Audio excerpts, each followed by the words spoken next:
episode 7 of Deals and Dates with your favorite Long Island real estate couple. Today, we will be talking about the home buying process. So exciting, isn't it? The most fun process you're ever going to go through in your life. Not stressful at all. So first, what gets you into the market is your primary motivation. Why do you want to buy, and what are you ultimately looking for when you're purchasing a home? So to understand your primary motivation allows us to set you in the right direction, because if we know you need more space, you want to be close to the water, you need a 3-bed, 2-bath, you're expanding your family, now we know what houses to send you over to make it more of a clear search. Yeah. Also, I think that I like to always say this when we meet with different buyers is your primary motivation is something you can reflect back on when the process gets discouraging. So if you see 10, 12 houses and you're ultimately not getting the accepted offer, reflect back to your why, because your why is why you're through this process and why you're putting yourself through hell. So just say to yourself, okay, I need more space. I want a family within the next year. I want to be able to get into a house. So you could just keep pushing through the obstacles that are to come. Yeah, that's a great point. Buying a home is going to give you anxiety. It's going to be stressful. This is the largest asset you're going to purchase ever, right, for 99% of people. And understanding why just helps you get through it. Mm-hmm. So focusing on, like, your long-term goals. Like I keep saying, like, if you want to have a family and you want to add things over time, focusing on, okay, like, where I am now, it's going to set me in the right path for where I want to be within the next couple of years, whether it's with your family, whether you want to move again. It just all determines focusing on those long-term goals. Yeah, and even just to piggyback off what you were saying, understanding your situation now. I understand if you want a massive house. We all do. We all want a beautiful house, but why put yourself in a position if it's not in your current finance to get something that's out of your means? You know what I'm saying? Like, understand that, hey, if maybe a 2-bed, 1-bath is what I'm looking for now, and later I can take the step. So evaluate your situation, what it's going to look like in the next 5 to 10 years.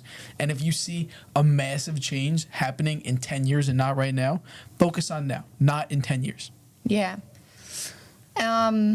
After you kind of understand your primary motivation and why you want to buy, we obviously don't require you to have a pre-approval when you work with us. However, it sets proper expectations throughout the whole process. So kind of understanding your finances and speaking with the local lender to really set you off in the right direction. Because if you are to look at $1 million homes on Zillow or go to open houses that are like $1 million plus, and then you get pre-approved for $500,000, you're going to be super discouraged right off the bat. And you're going to set unrealistic expectations in your head.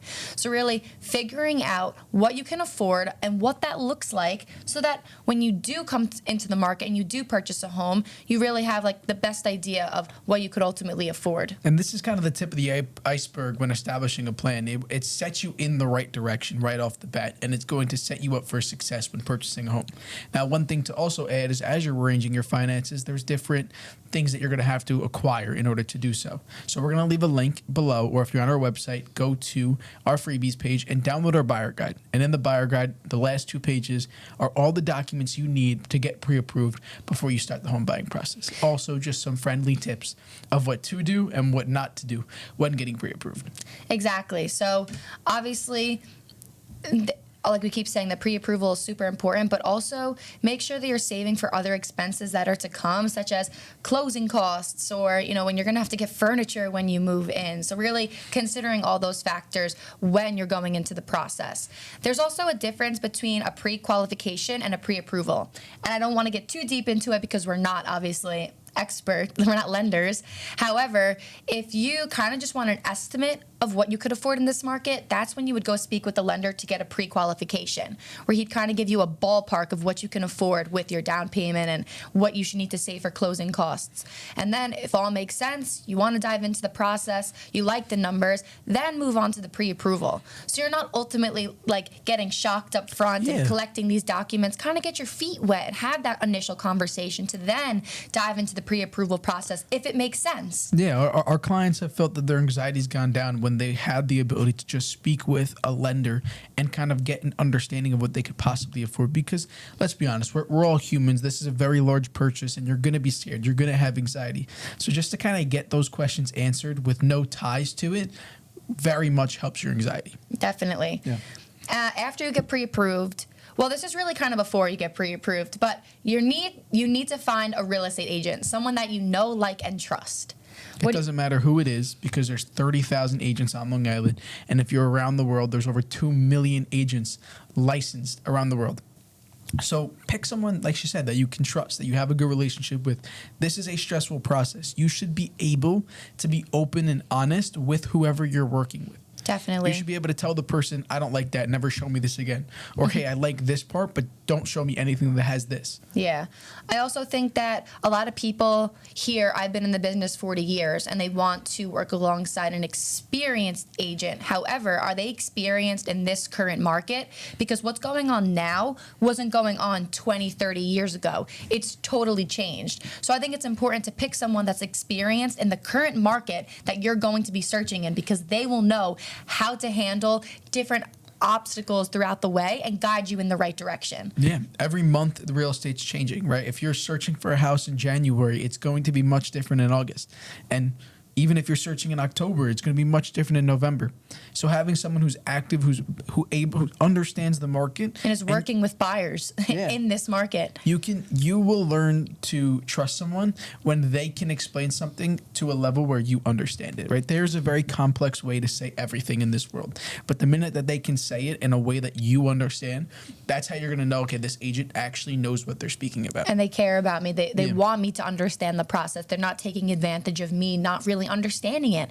And we know that not everyone coming into the home buying process is that most of the people that we work with don't understand it, and that's fine. Why should they? We're there to guide them. They come to us so that we can explain the process and to really hold their hand throughout. Yeah. I think that also some people are like, they want to work with someone that is knowledgeable about the area. And listen, I think that is great. You want somebody that understands the neighborhood and really knows what the community is about and the lifestyle that's going to be when you live there. However, if you work with someone that works in multiple areas, I think that they would really be able to guide you better. Exactly. No, 100%. If you're explaining to someone your criteria, and let's just say, hey, I want an area that has a lake in it. I want a park. I want to be able to walk my kid. I want to be able to walk my kids or my family. I want to go on the swings. And let's just say you were looking in an area. However, that agent potentially thought another area would be a good fit for you. Having someone who's an expert all over to help guide you into different towns or to help open your eyes to different opportunities, that's what you need. Definitely. I think that's super important. Mm-hmm. And I also think like communication and trust, someone that's going to be able to answer your questions 24/7. When you go into open houses, sometimes someone will say, hey, take my card and go search. However, we think it's important to be there because you aren't going to know everything. You're not going in and out of houses as many times a day that we are. So if you see something, you see the gas line, and you're like, hey, what's this? We want to be like, yeah, they have natural gas here. Or, oh, this is where the central AC is. Just so you understand and you pick up on things as we go through houses. We want you to be just as knowledgeable as we are. And you're not expected to know all this. So don't think you have to know all the information before coming in. Pick someone that you can trust, that you can communicate well with, and that you click with, and allow them to walk you through the process. Yeah. You're working with an agent not because you have to, but because you want someone who's going to be able to walk you through it and help you understand, relieve some stress. And that's what we try and do for all of our clients. Try and pull as much off their back as possible. We remove them having to go and search for attorneys, lenders, inspectors. We make sure that we have a good team on our back, that we can refer you to someone in the case you need it. Yeah. So, like, once you start working with us, now you're going to really discuss strategies to have an effective plan when house hunting. So what do you think that really looks like? I think it differs for everyone, right? You want to understand your primary motivation, like we spoke about before. You want to understand what you definitively need in a house and what you absolutely do not need in a house. Yeah. And then you can kind of go into your wants, like different pluses that if the house had, it would make you more intrigued. Yeah. I think it's usually I think it's important. Maybe like 70% of the house should be what you need and 30% should be what you want, because wants could be added over time. So like if the kitchen's a little outdated, but it has everything else you want, maybe now within the next 5 years, you could start updating it little by little. So you're not pulling so much money out of pocket to renovate the whole place, or pulling so much money out of pocket where those monthly payments aren't manageable anymore. So create a list, get your wants, your needs, and then go from there to say like, okay, 3-bed, 2-bath. And then when you're seeing houses and getting out out there, maybe you realize you don't actually need a 3-bed, 2-bath. You would consider a 3, 1.5. So your criteria is always going to change depending on what you want and what's within your budget. Because if you're on a time constraint and you want a house this year and there isn't so many 3-bed, 2-baths popping up, now you know, okay, let me reevaluate my criteria and come up with something that is more effective. And that's a great point. Your plan is not set in cement. It's not that you say this is what I want and it's like that forever. Your plan is going to change 1,000,001 times, and it's perfectly fine, because as you go out and as you see more houses, you're going to want more and want less. You're going to say, hey, I needed a 3-2, like you said, but now that I see it, I'm okay with a 3-1. Or, hey, you know, right now I was thinking I need a really big master, or I really need a really big primary bedroom with an ensuite. And then as you start seeing more houses, you're like, hey, like this doesn't have the ensuite. However, it's nice. It's nice to me, you know. Mm-hmm. It's modern. It has the look that I'm looking for. I'm willing to overlook the primary suite for now. Yeah. I also think that it's important to research your neighborhoods and attend open houses before you even get into the market, because you could spend a Saturday and Sunday popping into different neighborhoods and touring different homes and seeing what you truly like before you even enter. So now you establish that plan before you even spoke to the real estate agent. So now when you guys come together, you lay them their criteria and you can get started with the search as soon as possible. I think that everyone should just drive through different neighborhoods and see what you like about the town, because maybe you love Massapequa, but if you were on another side of Massapequa, you wouldn't be so close to a park. So now go somewhere where you think you'll be closer to a park, or like you said, find a neighborhood that offers a lot of restaurants. Like Bayshore has a main street. Do you want to be near that, or no? Do you not care about a main street? So just exactly figuring out what neighborhoods are going to best fit you and your needs. I would put a list together of all the places that you potentially could see yourself living, and then I would make it a priority to drive through that neighborhood. You know, if the neighborhood has multiple parts, drive through the part that you think you're going to want to live in to really identify if that's the place that you could see yourself living for potentially 5, 10, forever. Yeah. I also think that keep an open mind throughout the process.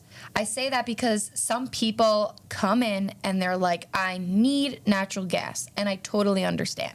For some people, it's more effective.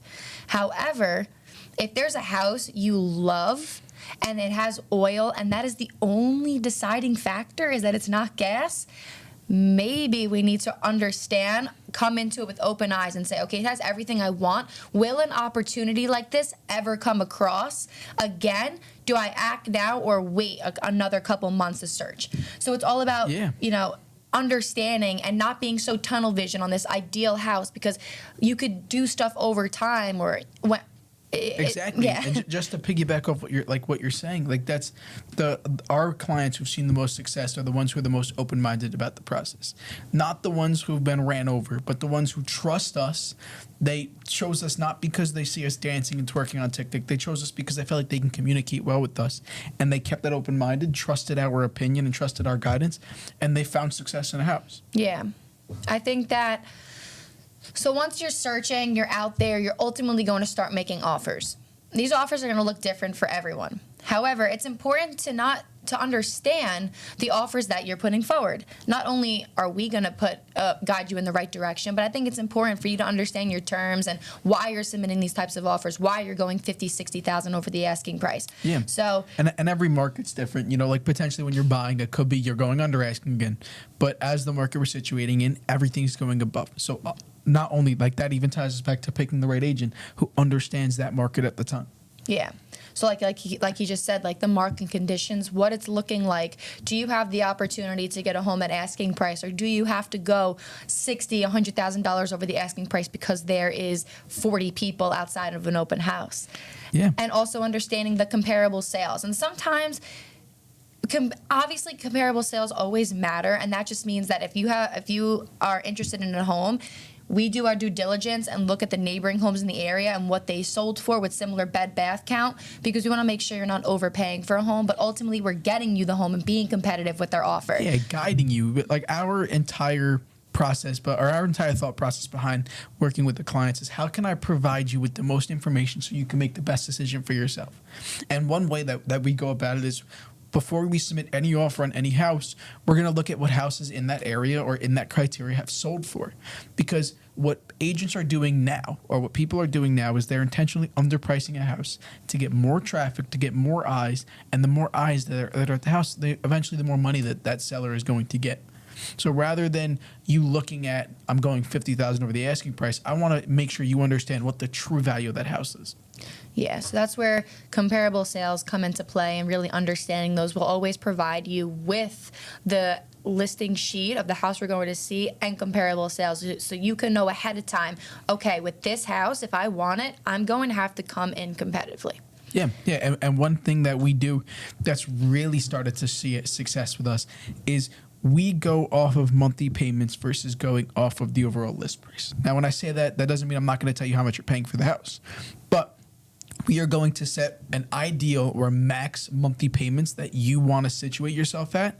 And as we're searching and as we're submitting offers, I'm going to tell you what the purchase price is and what it's going to look like every single month. Because you might hear $50,000 over the asking price and shit your pants. I feel like anyone will. However, if you hear $50,000 over the asking price, but it's only $100 more in your monthly payments, that might be something that makes sense for you. Yeah, definitely.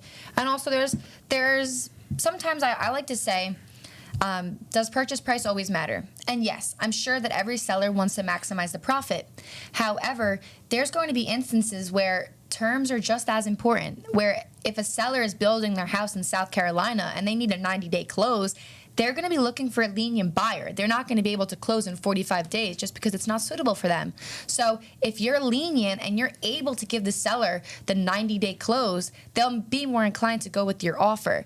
So I always like to have our clients understand the terms we're putting forward and why we're putting them forward, because they could ultimately raise the chances of getting the house, whether it's with the inspection or with the appraisal. That's where coming into this market with the right team on your back really benefits you, because if everyone is doing their role well, it's going to take a lot of stress and take a lot of the obstacles that are to come throughout the process, where if you could go into a house and say your inspection is for informational purposes only, that tells the seller, okay, I'm just coming in here to see what's wrong for my knowledge, but I'm not going to come back at you for anything. And some sellers will say, hey, that's great, because you know what? I didn't want to put anything into the house. I just wanted to sell it as is. So now it just gives you the information, but also gets you a foot in the door. And to piggyback off you, in any market, we're going to have to understand how to position you in a strong way, but also how to protect you. So you're going to hear contingencies as you're going about it. And like all a contingency is what the sale is contingent upon, right? So we're going to try and position you in a way to where you are protected, but you're as strong as possible. Yeah. That's regardless of how much the purchase price is, how much the down payment is, but we're going to dive so deep to make sure your offer is extremely solid to where it gives you the best chance to get the home, but it doesn't hurt you in any way possible. Yeah, like an example of a contingency is if you were to sell, if you're on the market right now selling your house and you're going to purchase another house, are you contingent on the sale of the home? Do you still have to sell to have the money to purchase a new home? So that's just a great point. quick little tip. Yeah. So now let's kind of dig into step number 6. You are submitting offers, you get an accepted offer. What does that look like? 24 to 48 hours, maybe even the same day, you're having a home inspection. It's going to be super overwhelming. However, just let the inspector come in and do his job so you can get all the information ahead of time before coming into this house. Obviously, I don't want you to lose any money, but I don't want to let you lose the house. So if the inspection comes back like crap and the seller's not willing to do anything, now you just walk away. And yes, you're going to be at risk of losing $550, but I'd rather you lose that than lose the house, which is like, I don't know if that's bad to say, and I do like frequently say it, but I'm like, just get to the inspection, because if nothing's wrong and we were just anticipating that things are going to be wrong, then now someone else is going to get that opportunity instead of you. I'd rather it be you. Yeah, I think it's a great way to go about it. You rather lose $550 than $550,000, right? Yeah. You rather understand what you're coming into and lose that chunk of change rather than losing $1 million plus. Yeah. I also think that Like, so what should you expect when coming into the inspection? So it's about like 30, 45 minutes. The inspector's going to do his job very well. He has a drone. He is taking shots of the roof. He's looking inside, testing the water, testing the heat, making sure that everything's working properly. And that's super important because you want to know what you're coming into, and you want to make sure that what you're paying is ultimately what you're getting. And some common things, like what you should really be picking up on and the most important factors are definitely like the big expenses, the roof, the central AC, the heat. Because if you come into a house and the roof is shot, it's 30 years old, that's possibly another like $40,000, $50,000 out of pocket. And do you have that money? That's something that we need to know ahead of time. Because let's say the roof is 30 years old and you know that's an expense and we can't move forward with this house. We need to pull away before things get deep, and then you sign, and then it's ultimately your problem. And we want to like not even come to that. Yeah. And then after the inspection, you're also going to go through the signing of contracts, which your attorney is going to draft those, review, and make sure you're protected in every way possible. And then you'll get under contract. And after that, if you are getting a mortgage, you're going to have to get an appraisal. And to put it in very simple terms, the appraisal is when the bank sends someone to the house to say what the true value is. Because you are not getting if you buy a $550,000 house, you're not getting $550,000 as a loan from the bank. So it has to make up the difference with your down payment. So they determine the value that way before they lend you whatever amount of money you're requesting. And if your down payment didn't make up the difference, you'd have to ultimately take the difference out of pocket. So do you have another 20 grand to make up the difference? So having, like I keep saying, having the right team on your back to already make sure that you're covered with the appraisal before you even submit an offer on the house is really what's going to benefit you, because you're ultimately going to get to the finish line quicker without any stress. Yeah, no, 100%.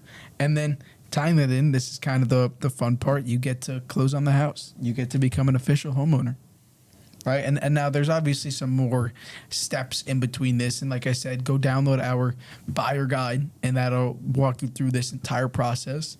And I just personally like videos, so I think this is helpful to also watch while you're reading. Yeah, but you'll get some documents finalized with the attorneys.